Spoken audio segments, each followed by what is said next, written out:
This is Kim Meyer, host of Choose to Rise. Thanks for listening to the following broadcast on Public House Media.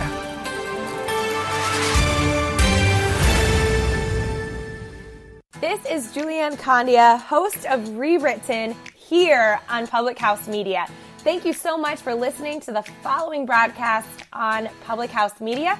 Once you are done with this episode, I hope you'll come check out my show, Rewritten, where we will talk about you having limitless potential and can rewrite your story at any time. No matter your background, your past, or current situation, you can have the type of life you crave. A new show comes out every single Monday. Don't forget to subscribe on iTunes so you never miss an episode of Rewritten. Thanks again for checking out the following broadcast on Public House Media.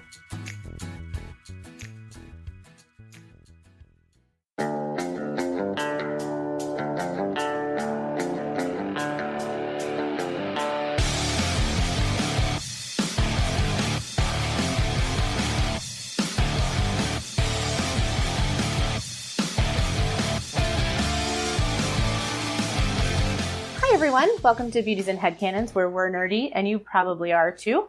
I'm Lindsay, and I'm here today with Elisabeth, as usual, and we have a very special guest on today. I actually met her, I think about a year and a half ago, and have been watching her just blossom into this like super cool social media presence of artistic wonderfulness. And I'm not supposed to say all kinds of cool things about her, but I couldn't possibly not. So her name is Noelle Hetzel. She is an amazing artist and just an amazing person and a treasure trove of information in all kinds of ways. I'm not going to tell you how old she is or anything like that, except that she's just wonderful. I have actually had her do a couple of body paints on me and have seen her do all kinds of amazing artistic work. So you'll know why that's pertinent in a little while. But I do want to also talk about her social media presence. So she does have a YouTube account, or two or three, where she is very active. The first one is youtube.com. If you can look up Noe Rose, Noeyrose, I'm sure you can find her. And she's also got an Instagram of the same name. And a couple other cool things she's doing. She actually just told us about this awesome haunted house series that she's doing where her and a loved one went and found some really cool places along a road trip to visit and to photograph. And then they also are, I think she's doing some kind of artistic paint to go with that, some contests that she's entering and stuff too. So hopefully she'll talk our ears off about that a little bit later. So that being said, Elisabeth is going to introduce the topic and we're going to go. Alrighty, so special effects have kind of been the backbone of movies for decades before CGI was ever conceived of or used in movies. And nowadays, of course, CGI is kind of like the cheap option, so it's done fairly frequently. But, you know, there is just something about practical effects and practical makeup that just really kind of bring everything together and just look great on screen. Just so much better than a CGI creation could look. So we wanted to take a little bit of time here with Noelle to talk about special effects makeup, talk a little bit maybe about her background, and talk about some movies that have utilized great makeup and also married CGI and makeup in a wonderful way. Well, as far as movies that are considered classic that have utilized makeup in such a great way, I think, I mean, there are so many that we could name, but I think probably one of the ones at the top of most people's list are going to be The Fly, with Jeff Goldblum.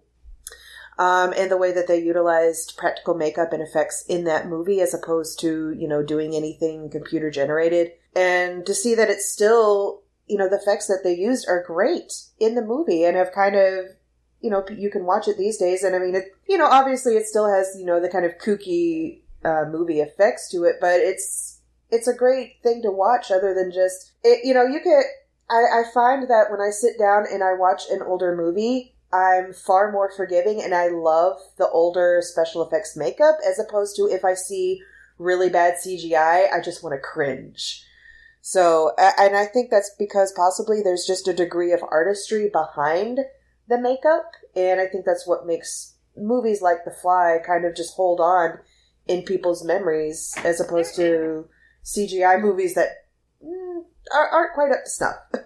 I feel like The Fly is a really good example of some classic special effects.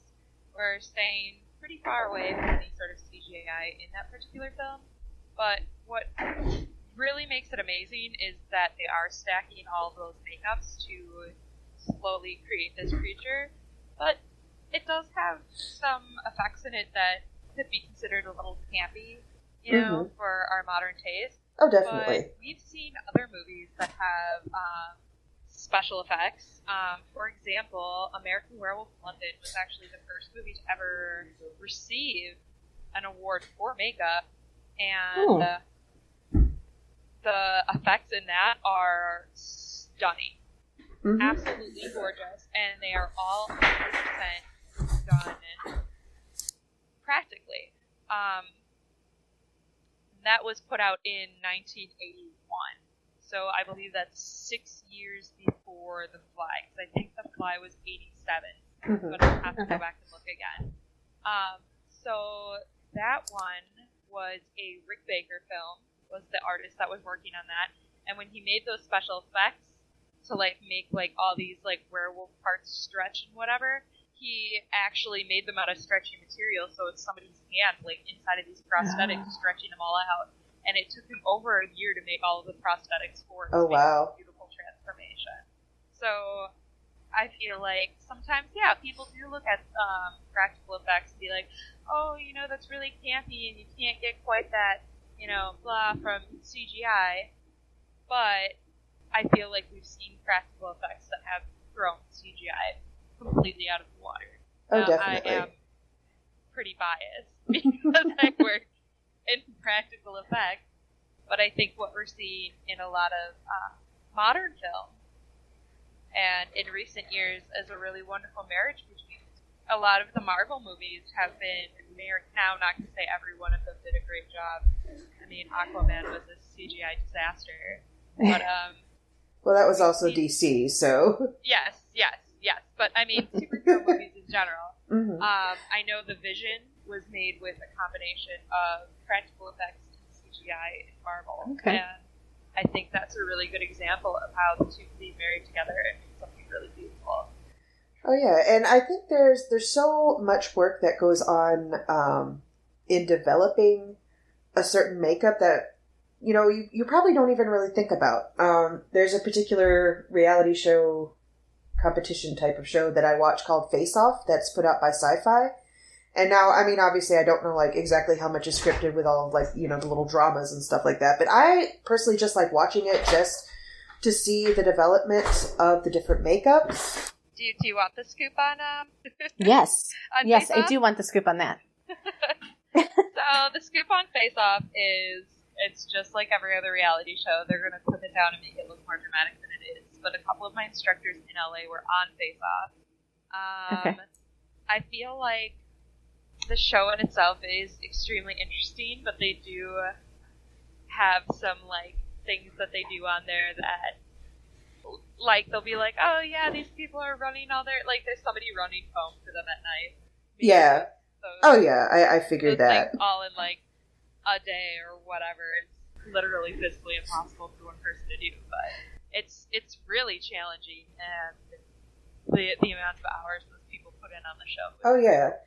What I really like about it is just kind of watching it all come together, like sketching it out and then like, modeling it out and then applying it and like seeing like how it can look so great, but then like also seeing like how it can go so wrong sometimes. Oh, man. It goes so bad. Oh yeah, just like one bad run, one bad molding, bad seams, bad application, bad painting, and it's like you could have a really good makeup, but then like it just kind of all falls down right at the end. So it's and some of the things they don't tell you on the show is like when you run foam, the first time you run it, it's pretty much guaranteed to suck.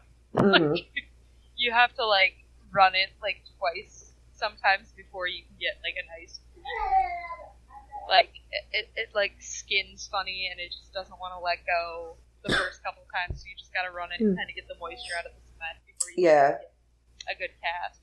So it's this constant, and when you have a full-blown Hollywood production, there's one person assigned to, like, so you have one person running foam, you've got a person that molds, you've got a person that creates the character, you have a person that paints the prosthetics afterward, and then you have a whole separate team that's doing your application. Yeah, so I mean, like, normally you wouldn't be, a makeup artist wouldn't be doing, like, all of that stuff, but it's, I don't know, I think it's... team effort. Oh, yeah. But I think it's just really interesting to, like, just watch the whole process come together and, like, see something taken from a sketch on a page to standing on a stage. It's amazing. Yeah.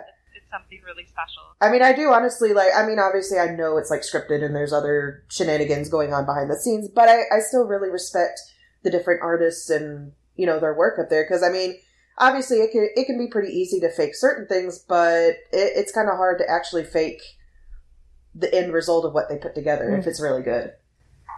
Oh, yeah, for sure. No, I had the wonderful opportunity of working under Rod Maxwell, who was on season 2. Oh, yeah. And, well, V, the judge from the show. Yeah, V. Neal. Scholarship provider. Oh, that's so cool. Going out to LA. She's so cool. Like, she's going to hear me fangirl about her one day, I hope, and I'm going to be a total embarrassment. Because I am such a hardcore fangirl, and I don't think that's ever going to change. And then Chris was also on Face Off. Oh, God, but his last name is slipping me. He was one of my instructors, too. Chris, what was your last name? Yeah, I follow, like, a couple of different people from the show on, like, social media and to, like, you know, just watch what they're doing and up to, and it's just really cool to see, like, all the creativity that's just like, pouring out of these people. Oh my God, it's constant. I watched Chris make, like, a whole prosthetic, this entire creature, in, like, 3 weeks, and just slowly bring it to life. It was the most amazing thing ever. I was wow. How, though? How did you do that? Well, can we also talk a little bit about Skin Wars, too? Oh, sure.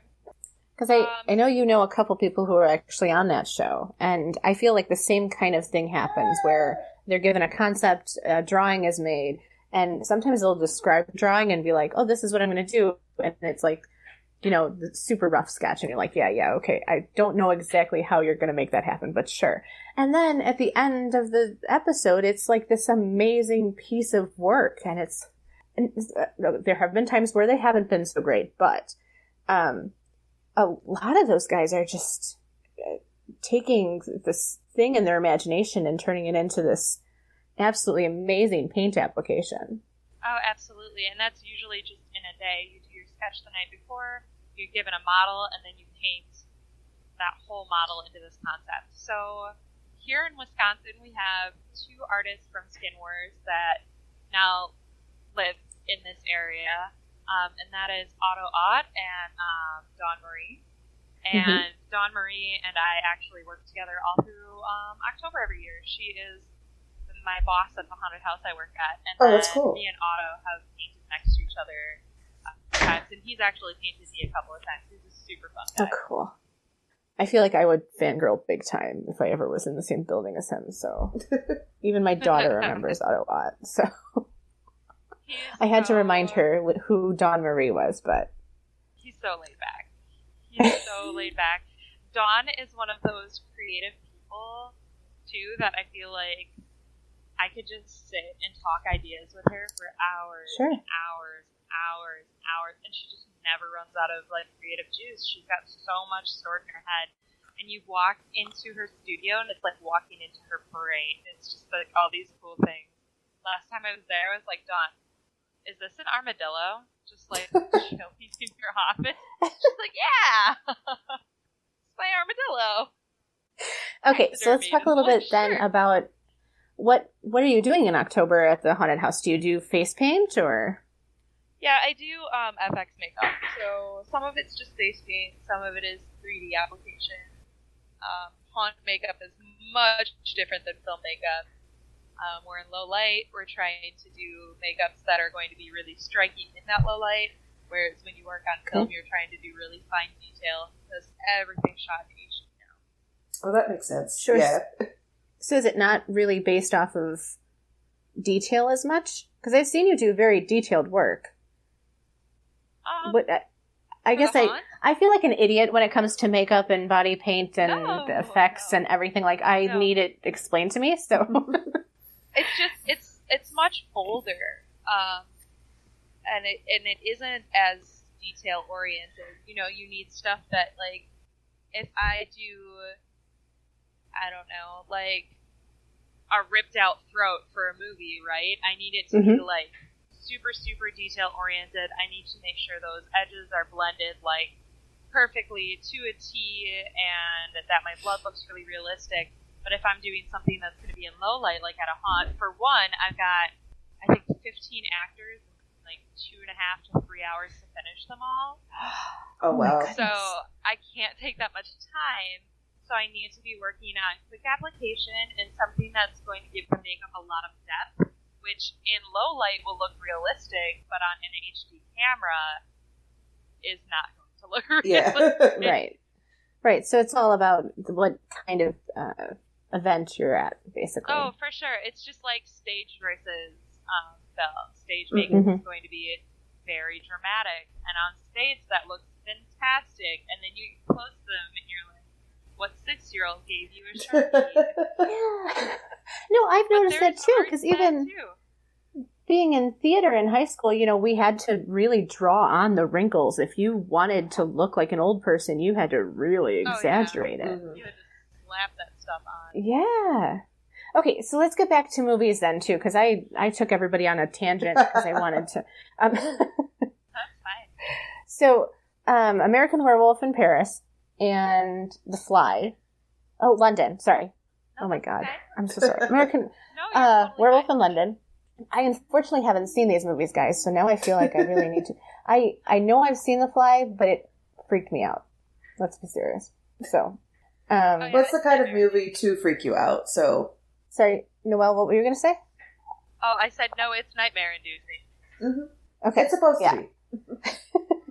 Another one of my absolute favorites, and I think this is one that people might not immediately think of, but I personally love it, and it was the work they did in Batman Returns is specifically for the Penguin, to make Danny DeVito look like the Penguin. Oh. It was just, it was really, like, I loved everything that they did with him, from, like, the whole bodysuit and the facial makeup and then the little hands that they made for him. Like, it all, like, actually looked like it fit in that world. It didn't look so weird and paranormal. It just looked normal, you know, even though it's not normal. That was a venial makeup, fun fact. Really? Judged from Face Off. Yep. I remember she was in there, but I couldn't remember, like, what exactly she was doing. So I didn't want to say it and then, like, be like, oh, no, that wasn't her. For sure. I'm just a nerd. We are. I really loved that makeup. I actually just kind of accidentally stumbled across recreating it myself. I had to do facial prosthetics in class, and they're like, hey, yeah, just make them look like a different person but realistic. And as I'm applying it to my partner's face, I'm like, crap, Heather, look at you. You look like the Penguin. She's like, crap, I do. We ended up doing a full paint after class and just having a lot of fun with it. But I also very much enjoyed that piece. I felt like it gave him those strange characteristics without going too over the top. But it did have a little bit of extra fantasy in there with, I think Tim Burton was the director of that one, wasn't it? Yeah. Yep. So he always has this kind of, like, extraness to him where it's like reality, but just kind of augmented a little bit. Just a little odd. Almost dreamlike. Like, yeah. Movies almost remind me of being in, like, a dream where everything seems normal. But when you think about it, it's not really. Yeah, like when you look back on it, it's like, wait, that isn't quite right. Yeah. I feel like there have been a lot of roles that Johnny Depp has played that have used extensive makeup. Mm-hmm. Oh yeah, for sure. Especially with his work with Tim Burton. Edward Scissorhands is a great example of that in particular. Oh my God, what isn't a great example? That one's such a classic. Mm-hmm. I did hear, and this is just Hollywood rumor, that he actually has a scar somewhere on his face from pulling off his prosthetic. Ooh. Supposed to. Ooh, that's gonna hurt. Not necessarily in that movie, but don't pull off your prosthetics, kids. That's your skin. Yeah, let the professionals handle that. Yeah, that was another venial makeup. That was one of the first big ones in his career. Oh, what are you saying? What kind of makeup? That was another venial makeup. Yeah, So she created it? Yeah, Mm-hmm. yeah, she worked on it. Well, somebody designed it, and then she applied it. I don't think she designed it. I know she was the designer for Beetlejuice. Oh, yeah. Okay. So she's done a lot. Yeah, she's done a lot, like, kind of odd fantasy type of characters. Yeah, a lot of Burton stuff. Mm-hmm. What's always interesting to me about, like, the difference between makeup and things that are CGI is when you don't really notice the difference to start with. And then something happens in a film and you realize something's just off. Something's not quite right. And I feel like that is the biggest worry that I have when I'm going away from using the applications that have been able to be utilized and plucked out of these artists' minds. What happens when CGI, like, takes over too much? And that's, I think, a result of, like, the uncanny valley. What it's referred to is when you can't always tell exactly what's off, but something's off, and you can just tell. And that's something that I don't really think you get so much from makeup, but it definitely comes through a lot more in CGI. I think that's when I usually detect it. So much of that has to do with organic movement. Uh-huh. Like, trying to replace a person and make this computerized image move and emote like a person is near impossible without having a person. Yeah. Which is why I really do believe that the future lies in layering together both CGI and the practical effects. Oh, definitely. Because, I mean, as awesome as, practical effects are, there are still limitations to it. And I think I think where CGI can best come in and just, fill that gap where the practical makeup just can't get there yet. Right. Guillermo del Toro is a director that is very well known for his love of practical effects. Mm-hmm. He did movies like Pan's Labyrinth. Mm-hmm.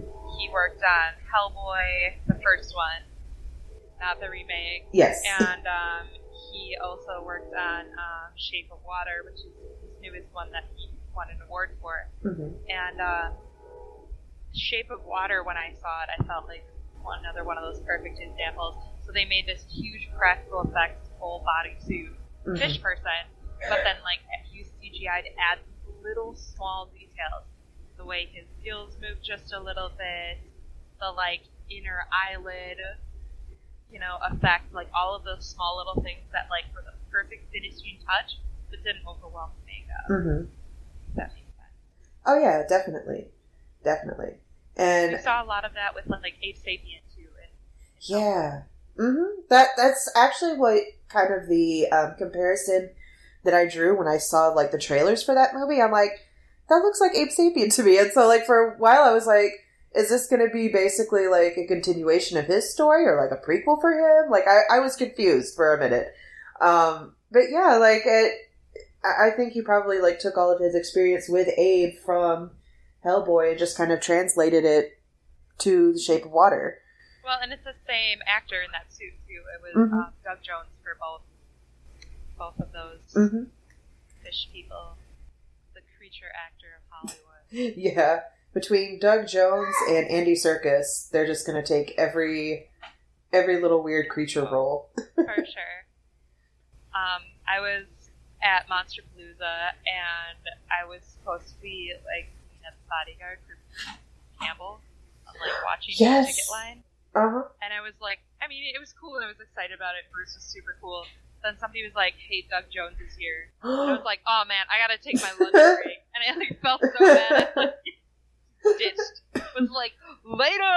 Went to go find him and was like sobbing like the horrible fangirl they have. It was so bad. Well, hey, sometimes you gotta have those moments. Yeah. And sometimes, no matter how long, you're working on stuff and working with people, sometimes it still just happens. That's true. He's still all right, so don't tell her that. We vaguely talked about Marvel, or we briefly talked about Marvel and DC, and credits and fails there.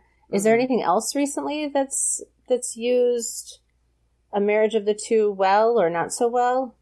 For a comparison, I think it's actually a kind of a good thing to look at the original Lord of the Rings trilogy and then like the recent Hobbit trilogy, because there were a lot more practical makeup effects used in the original trilogy. Okay. And I mean, granted, the CGI used back then was not as great because, I mean, this was like late 90s, early 2000s that they were utilizing it in. But compared that to the recent Hobbit movies where they kind of just relented into a lot more CGI, like a lot more than I think they really needed to. I would agree 100%. I'm a bad nerd. I didn't even make it through all the Hobbit films. To be honest, I've only seen the first one. I've seen half of the first one, and that's it. Whereas I can still recite the first movie from Lord of the Rings almost by heart. Oh, me too. That was the movie that like just kind of defined my adolescence growing up. and like me and my friend Sarah, we would have like sleepovers and we would like just marathon Lord of the Rings, and we wouldn't just marathon the movies. I had the extended edition, so we would watch like all of the appendices, like the making of, the designing, the makeup, the special effects, like everything. So. I legitimately, when I get married, want the bouviers for the groomsmen to be the cloak pins from Lord of the Rings. Yes. That's how obsessed I am.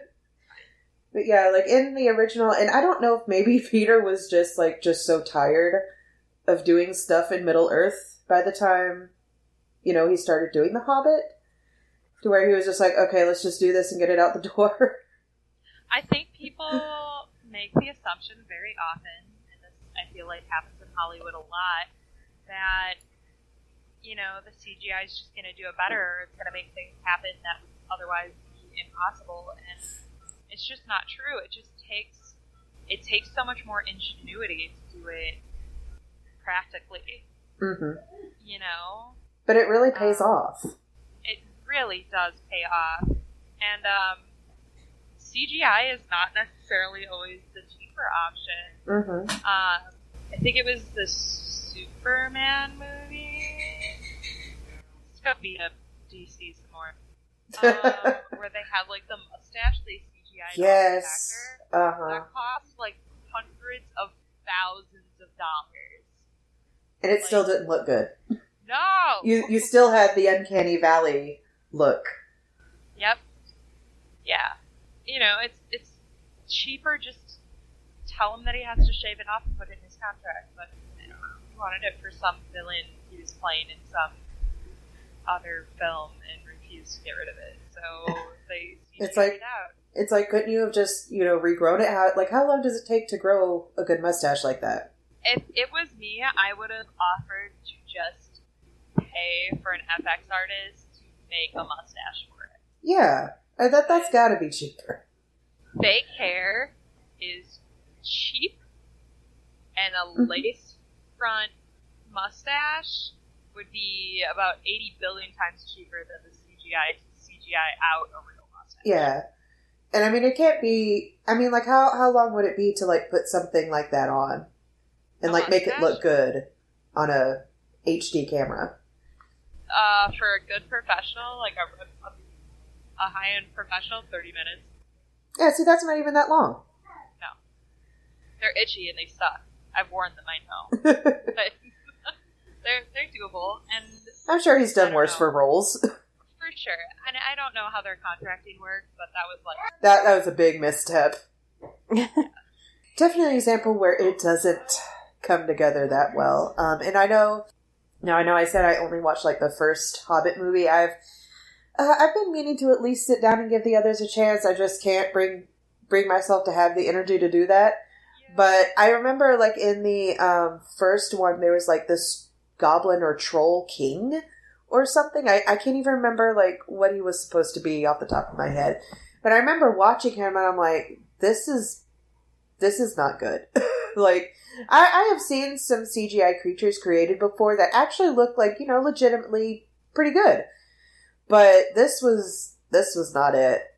This was not it at all. And I'm thinking, sitting here thinking like, this director and producer and company has, done so much better in the past with, more outdated tools than we have today. And it's like, how did something like this happen? Right. I mean, I don't know. I feel like we've had really good CGI creatures too. Like Groot. I think Groot is a good example of a great CGI creature.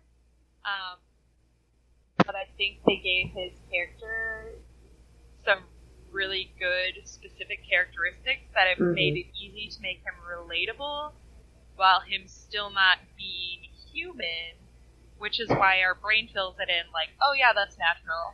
Yeah. He's not human to begin with.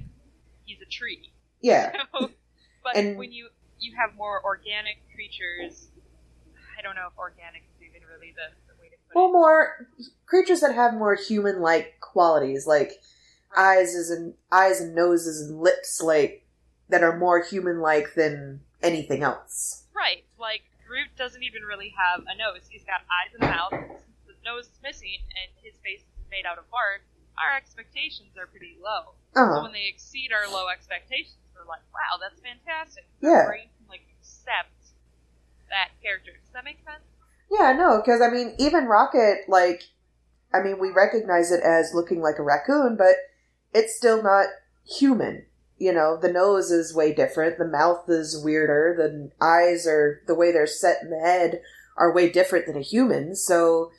we look at it, it's like, okay, yeah, that's what a raccoon would look like if it was walking and talking, Yeah, they paid really good attention to detail with the fur and all of that stuff for Rocket, too. They did a really good job.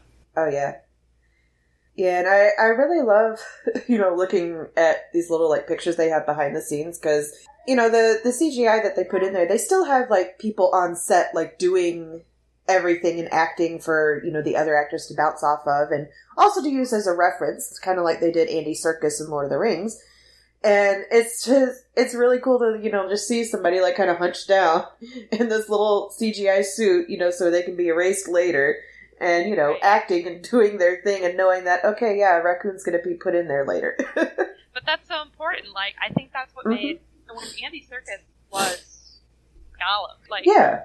When he did that role, that was so groundbreaking in CGI for us. But they did such a good job of paying really good attention to how he moved and how he was, and then taking that and bringing it into the computer rather than just creating something from scratch. Yeah. And I think that's why that works a lot better against that uncanny valley, because they weren't just creating it from scratch. They were going directly off of his face and the expressions and everything that he was doing. Yeah. A little bit of a segue into my gaming corner, but... I have even noticed, nowadays, they're even starting to do that kind of thing in gaming, in different games. I know in the most recent God of War, they changed the voice actor because the voice actor that had been doing Kratos didn't have quite the right build, and they wanted to do a bunch of, scenes and, stuff with him, and they, obviously needed him to have this really big, broad, muscly build so that they could work off of that.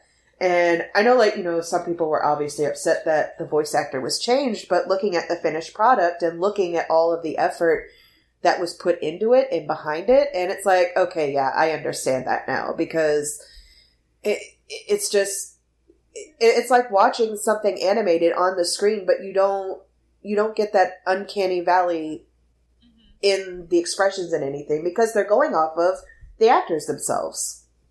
Which I think is really cool, because you're giving that character so much more depth and dimension and really fleshing them out.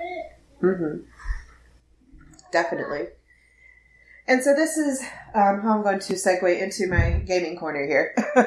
So earlier this week, I posted my gaming corner that I finally finished my Dragon Age 2 playthrough. Finally. I know I'm not the kind of person to just like jump on main quest lines and speed through a game. So, it's actually an accomplishment for me to finish a big game, or maybe not such a big game, but it is still an accomplishment for me to finish an RPG like that. But I know people kind of get down on Dragon Age 2 because the storyline is much more linear, there's not as much things to do, things seem a lot more repetitive. And, I mean, I understand all of that, that is true, but I kind of do like to look at it in perspective of the different games in the series that they're compared to. The first one obviously being Origins, that was... I actually still have not completely finished because I still keep putting off the end of the main quest line. And Inquisition, which I also haven't finished because, again, just putting off the main quest line and doing all of these little side quests and everything. But, I mean, looking even just at the development of these games, you can kind of see where Dragon Age 2 kind of fell short and why. Origins, they started developing it in 2002. It was released in 2009. That's about 7 years or so of development. And Inquisition, it was officially announced in 2012, but at that point it had already been in development for 18 months, and it was released in 2014. So that's roughly 30 months or so of development. And Dragon Age 2 had a total of 14 months of development, just over a year. And in that time, they created a whole new set of characters for us to interact with. They created a whole new storyline that married the ending of Origins and the beginning of Inquisition perfectly. They overhauled the whole combat system and perk system and everything, which I actually love the combat in Dragon Age 2 so much more than Origins. That's one of the things I actually don't like as much as about Origins. But to see all of the work that they did put into it to create characters that we love and identify with, and a storyline that is still rich, even though it's more linear, and to see that they did all of that in just 14 months is just incredible. So, I mean, I know it's not as expansive as Origins or Inquisition. It never could be because of the lack of time that they had to do it, which wasn't entirely the devs' fault. They were pushed to do this, but I will never, ever give it grief for that, because seeing what they were able to accomplish in 14 months and knowing what they can accomplish if given more time, I gotta give them props. So that is kind of like my little thoughts on Dragon Age 2. Noelle, do you want to talk to me a little bit about those different Instagrams that you have? I didn't even mention it, the geek merch one. I mean... Fine. We didn't even say, you're a super nerdy girl just like we are. But come on. So, I've got my YouTube up. I've got the Haunted series up, so that's exploring different haunted places across America and then doing makeups to go with them. I know I have a couple of videos outside of that series, too. We're going to do Morticia Addams is dropping in a couple of days. And I'll be doing a cosplay haul in another couple of days as well. My main page is Noe Rose, and that's where I kind of have a hodgepodge of my FX and my beauty work, and a little bit of my costuming work. And then I do have a separate Instagram page that I kind of just made because I love the idea of being able to dress nerdy but still have a very girly edge. So a lot of it is business clothes or outfits that I'll wear out to go to these big meetings, and they've got little nerdy things hidden in them. Okay. Or casual, cute but super femme outfits that I wear out that also have kind of that nerdy edge. The subtle nerd vibe. Yeah. I love nerd merch, but I feel so much of it is just baggy Deadpool t-shirts, which I have a massive collection of. but like I've been trying to either kind of jazz it up myself or find things that have a little bit more of that femme edge that I really enjoy. The trick is finding something where people still take you super seriously, but you can still have a good nod to who you are. Oh, yeah, for sure. And I definitely have a number of accessories, and even, like, one of my jumpers is, like, a full Star Wars jumper, but unless you're a super big nerd, you wouldn't notice, and then every once in a while, somebody will notice and be like, oh, and you're like, I know who you are. We're the same. It's like, I recognize your nerd, and I love it, too. Yes. Very cool. Okay, well, definitely check all those things out. I am so thankful for Noelle for coming on and talking with us today. No, thank you so much for having me. I hope to be able to talk with you guys again in the future. Oh, yeah, definitely. Definitely. Oh, don't open that can of worms because you know we're going to have you back. I love podcasts. So. And I love nerds. Yes, so do we. I guess mostly because we are them and we love them too. Yeah. Of course. All right, ladies. With that, I'm Noelle. I'm Lindsay. And I'm Elisabeth, and thanks for getting nerdy with us today on Beauties and Headcanons.